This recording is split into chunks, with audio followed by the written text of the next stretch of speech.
All right. Okay, in this session, we're going to review the notion of partial fraction decomposition, which is something that you've seen in previous courses and that we will be using throughout this course as well. We're going to do it through several examples. I'm going to give you several rational functions and we're going to find the partial fraction decomposition. Interested in these functions, I wrote g of s, I call the variable s. This is important because we will use the variable s in class, and because of my handwriting, I want to train you distinguishing my s's from my 5's in here. When I have s's and 5's together, I'll be really careful because this s looks a lot like a 5, but 5's are bigger, and I will write a little serif here just showing that it's a 5. So please pay attention and I will try to be as clear as possible. So s's are smaller, 5's are bigger with a little symbol. Okay, so let's begin finding the partial fraction decomposition for this example that we have. What is a partial fraction decomposition? Well, I have a rational function, which is a fraction of two polynomials on the variable, and I want to write it as the sum of simple fractions to each of the roots of the denominator. So this is going to be some a divided by s plus 3 plus some b divided by s minus 4 plus some c divided by 5s minus 1. Okay, so basically we need to find the a, the b, and the c to find this decomposition. How do we do it? Well, it's easy. So we just write this now as a common factor.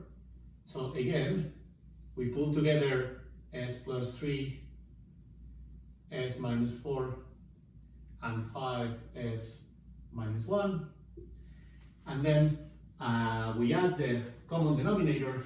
So we have s that multiplies s minus 4, that multiplies 5s minus 1, right?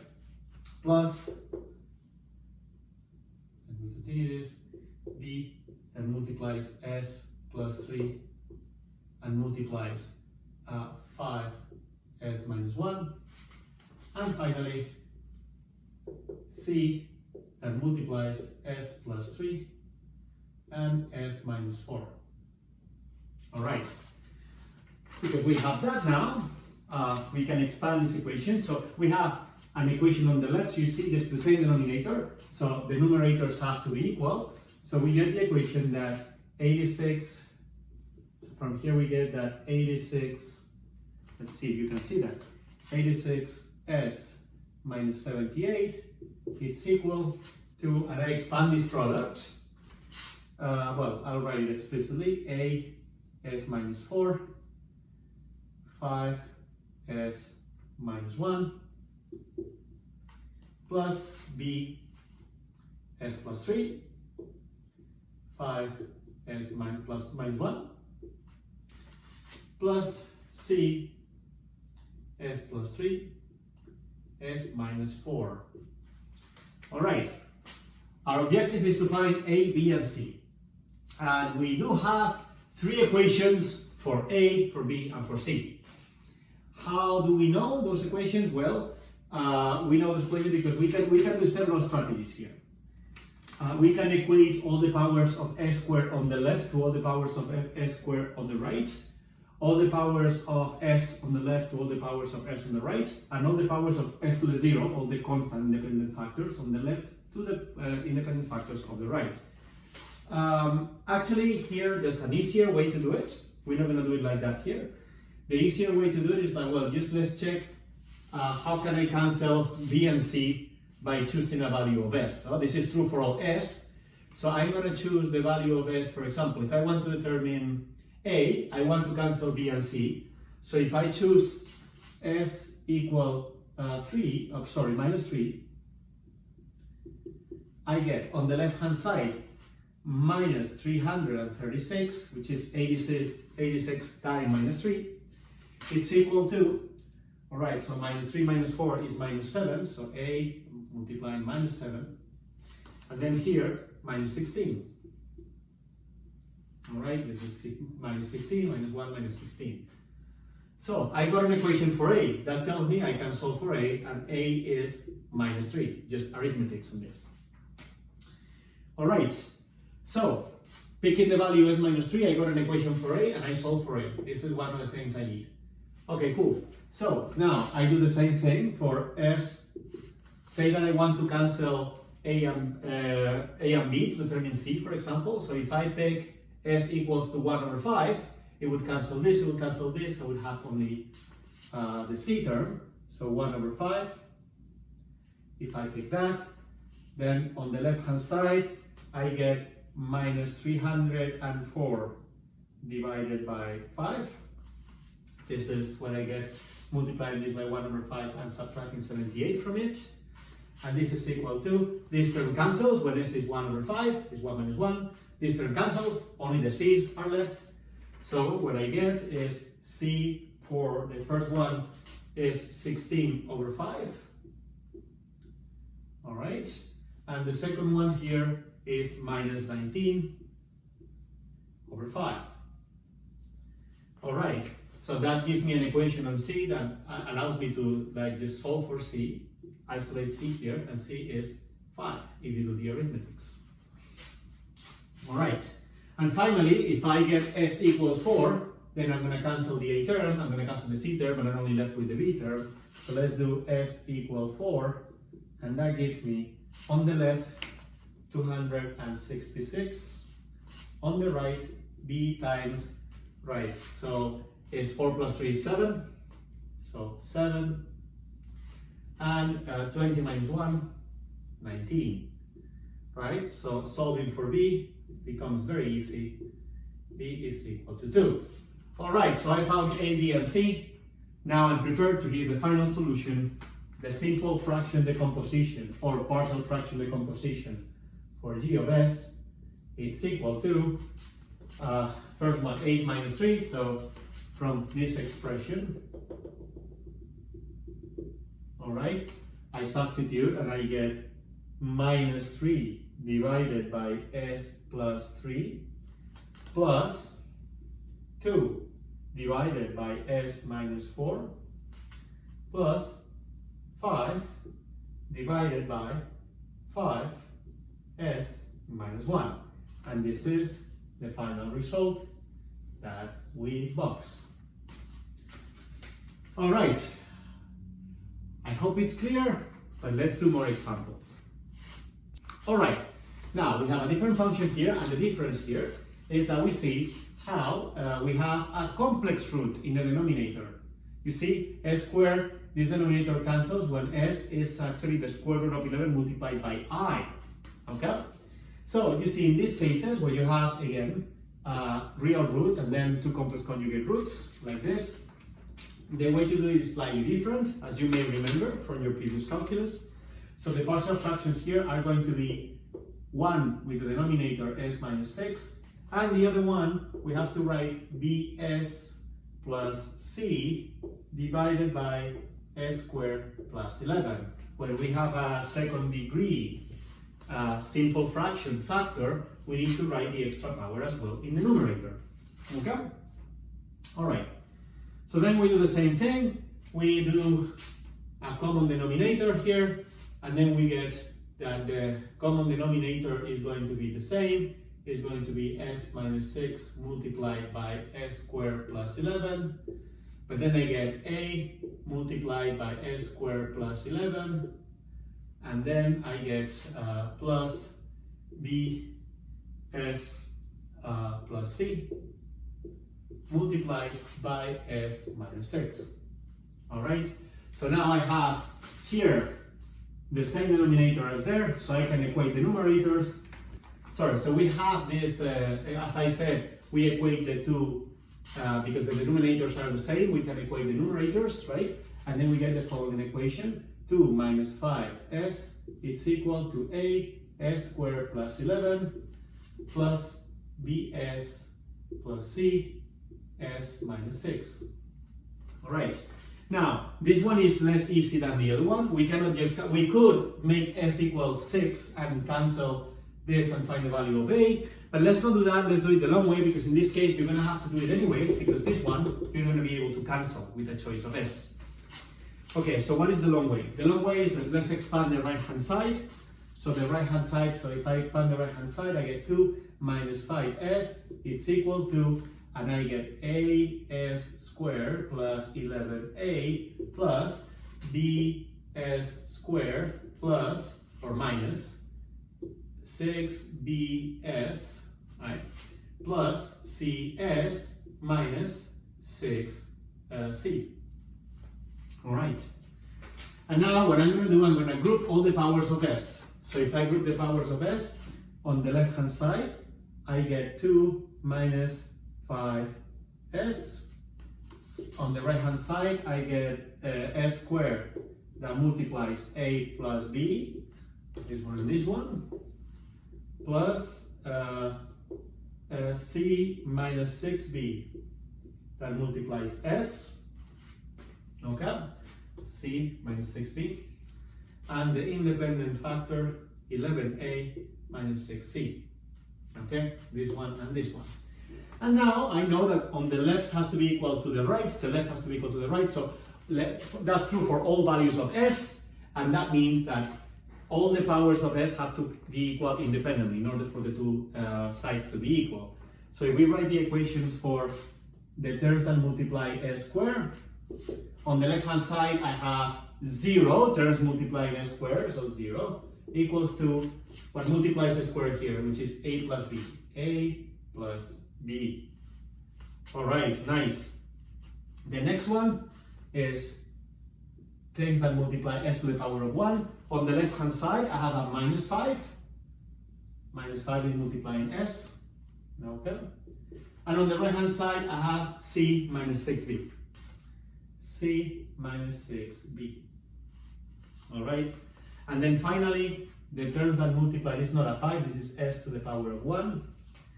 And then s to the power of 0, we get, on the left hand side, we get 2, the independent terms. On the left is 2, the independent term of the right is 11a minus 6c. So this is a system of 3 equations for 3 unknowns that you can solve. I'm not going to do the arithmetics, I leave that to you. The results that you should get is that a is equal to minus 28 divided by 47, and b is equal to 28 divided by 47, and c is equal to 67 divided by 47. All right, so we have the partial fraction decomposition. Now it's an easy one. And the partial fraction decomposition, we can write finally, let's write it here as a final result. F of s, it's equal, just using this expression that I have here. I'm substituting a, b, and c. What we get is that f of s is, we take the 1 over 47 factor outside, and we get minus 28 divided by s minus 6 plus 28 s minus 67 divided by s squared plus 11. Now, this would be a result, but for the purposes that we want, we may want to actually separate the factor s from the constant factor, okay? But for now, I mean, let's take this solution. So this you could also write as another fraction, which is 28s divided by s squared plus 11 minus 67 divided by s squared plus 11. But let's not yet, because this is part of something that we will see when we actually need to use it. What I want you to learn from here is just the partial fraction decomposition in this case. All right, let's do another example. All right, so we have here another example, a little bit more increasing difficulty. This one has an s cube in here. So this one is a polynomial of order 5, in which we could factor s cube. But in this case, the partial fractions, if you have an s cube, if you have a term that is alone, like s minus 0 to the cube, if you want, That term tells you that per each root that is 0, you need to include the partial fraction that goes with s to the 1, s to the 2, and s to the 3. So in this case, the partial fraction decomposition would have a component of 1 over s plus a component of 1 over s squared plus a component of 1 over s cubed. That's what happens because we have the cube in here.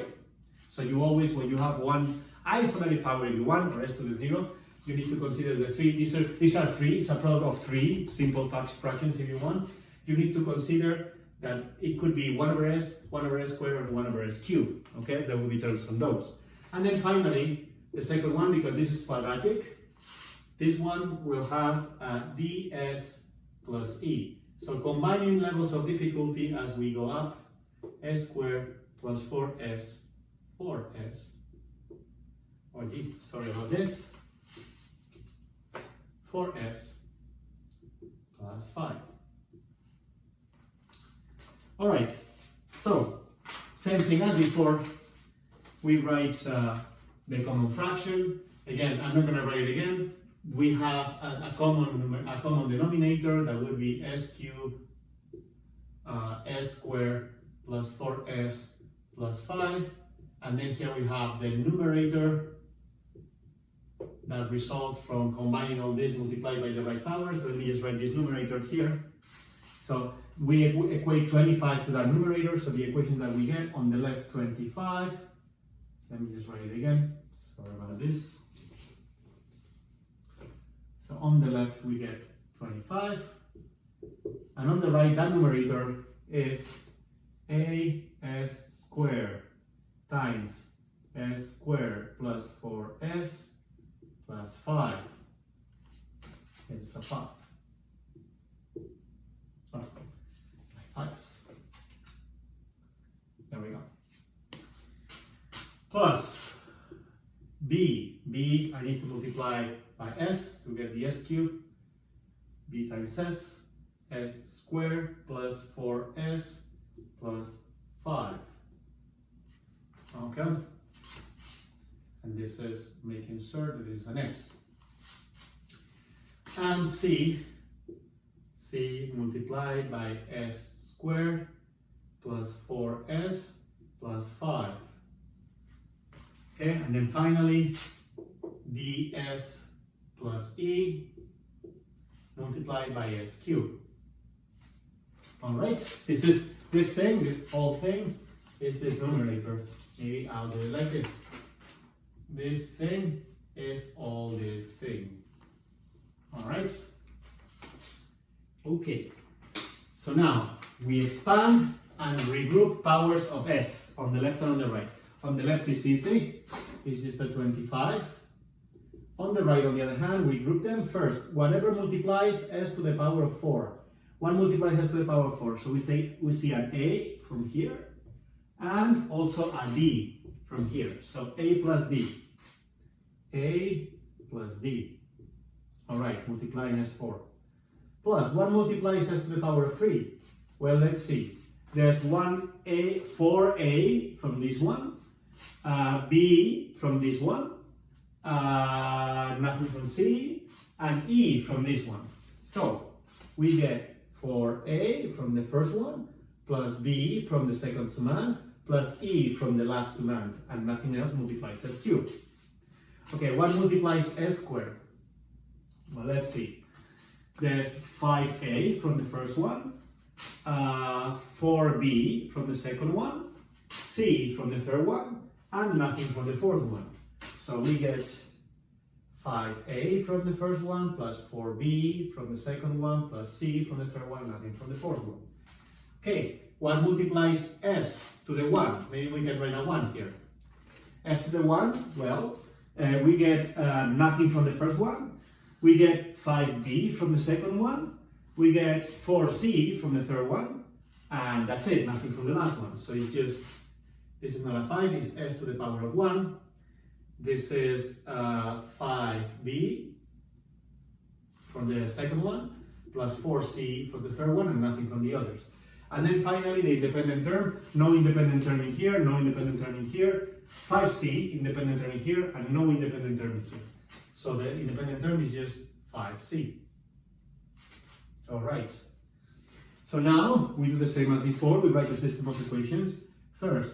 Well, because this has to be true for all values of s, then the left-hand side has to be equal to the right-hand side, power by power. Everything that multiplies s to the 5 in here, s to the 4th in here should be equal to everything that multiplies s to the 4 in here, and so on and so forth. What multiplies s to the 4 on the left? Nothing. There is no s to the 4. So 0. Equals to whatever multiplies s to the 4 on the right, a plus b. First equation. Alright. Second equation. What multiplies s cubed? So on the left, nothing. We only have independent term here. So 0 again.